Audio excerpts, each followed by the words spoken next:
Dia datang kepada Rasulullah, "Ya Rasulullah, saya ini buta, sedangkan lagi di jalan, waktu saya menuju ke rumah dan menuju ke masjid dari rumah, banyak binatang-binatang buas yang berkeliaran di tengah jalan.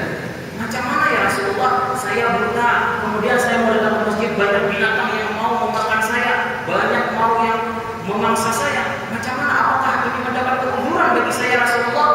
Rasulullah katakan, "Na'am, kamu mendapat keunggulan." Setelah Abdullah bin Maktum kembali ke rumah dia, diantar. Kemudian di tengah perjalanan Rasulullah panggil.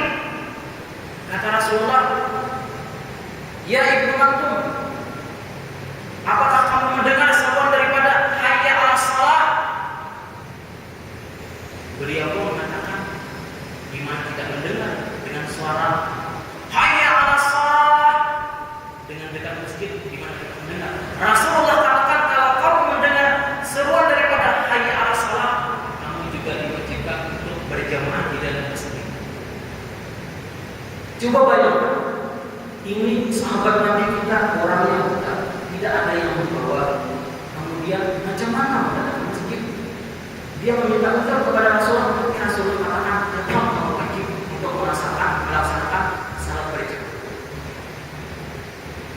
Macam mana kalau seperti kita ini, badan sehat, punya akal pikiran indah, punya kereta ada, punya kendaraan ada, tapi tidak bisa masih melaksanakan salat berjamaah pada masjid. Karena ini adalah suatu nikmat yang Allah berikan, tidak semua kepada umatnya yang Allah berikan, tetapi kepada orang yang dia sayangi saja dapat melakukan salat berjamaah. Karena apa?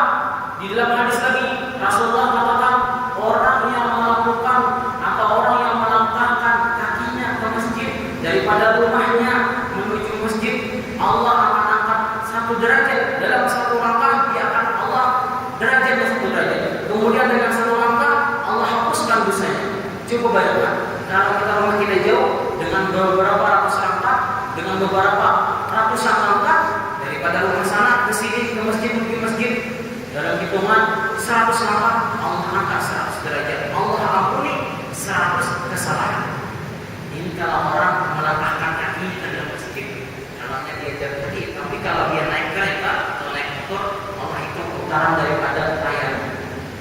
Kalau dia naik pesawat, Allah hitung daripada putaran daripada cincin angin.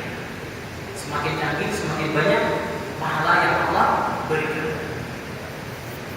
Kemudian pernah lagi sahabat Nabi kita Sallallahu Alaihi Wasallam, di mana kaum Ansar rumahnya jauh daripada masjid, kurang lebih daripada 1 kilometer. Kemudian dia datang kepada Rasulullah, "Ya Rasulullah, saya ingin mau pindah rumah saya dekat masjid." Rasulullah katakan, "Mau apa supaya kamu pindah rumah dekat masjid?" Supaya mudah untuk salat berjamaah. Nabi kita katakan, "Tak payah kamu pindah, karena dalam setiap kamu langkahkan kaki kamu daripada rumah kamu yang jauh ke masjid, Allah angkat 1 derajat dan Allah ampuni dosanya dalam 1 kesalahan dalam 1 langkah." Rumah dekat masjid, mau pindah rumah di masjid, mau pindah dengan dekat masjid. Rasulullah tidak katakan, "Oke, kita." Tapi katakan, "Tak payah, nanti 1 langkahnya Allah itu 1 derajat dan 1 kesalahan maaf." Ini kalau orang salat berjamaah.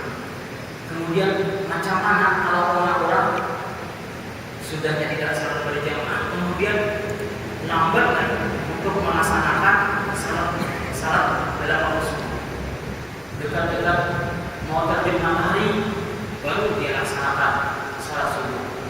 Kalau yang masuk waktu zuhur, dekat-dekat asar baru dia laksanakan. Bukan dekat asar lagi, sudahnya masuk waktu asar baru dia laksanakan sembahyang asar. Macam apa? Pernah Al-Imam Abu Bakar Al-Wasiti mengatakan, "At-ta'anni fi kulli syai'in hasan." Berlambat-lambat setiap sesuatu itu bagus. Makan lambat bagus, naik kereta lambat bagus, jalan kaki lambat bagus. Kalau naik kereta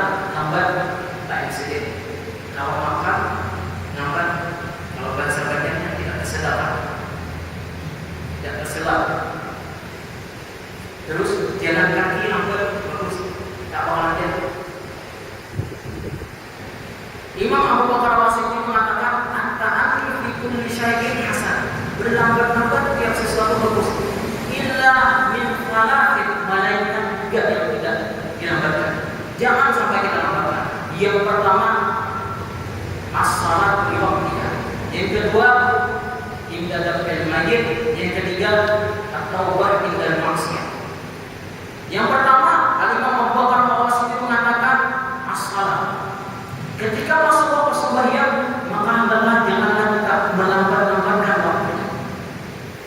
Karena di dalam tafsir di mana ayat yang berbunyi fakhalafa min ba'dihim khalqun adaa'u shalah wa taba'u syahawat fasawfa yalqawna ghayya illa man taba wa amana wa 'amila shalihan. Di mana ulama menafsirkan tentang masalah fakhalafa min ba'dihim khalqun adaa'u shalah, di mana sana ada makna adaa'u shalah. Ulama tafsir di dalam lain mengatakan bahwasanya makna adaa'u shalah itu bukan maknanya bukan maknanya meninggalkan sembahyang, tetapi maknanya akharuha atau anwaqtiha, mentakhirkan sembahyang daripada waktu. Al-Imam Tabi'in Sa'id bin Musayyib mengatakan makna ada shalah di sana adalah dia tidak melakukan sembahyang zuhur melainkan masuk sembahyang asar. Sembahyang zuhur sudah masuk Allahu Akbar, Allahu Akbar, masuk waktu zuhur, kemudian masuk lagi waktu asar, baru dia laksanakan waktu zuhur. Kemudian masuk lagi waktu asar, dekat-dekat maghrib, masuk waktu maghrib, baru dia melaksanakan waktu asar. Masuk waktu maghrib sampai isya, baru dia melaksanakan waktu maghrib. Macam lagi isya, masuk waktu isya, masuk waktu subuh, baru dia melaksanakan sembahyang isya. Masuk waktu subuh, dekat-dekat matahari sudah terbit atau sudah keluar dari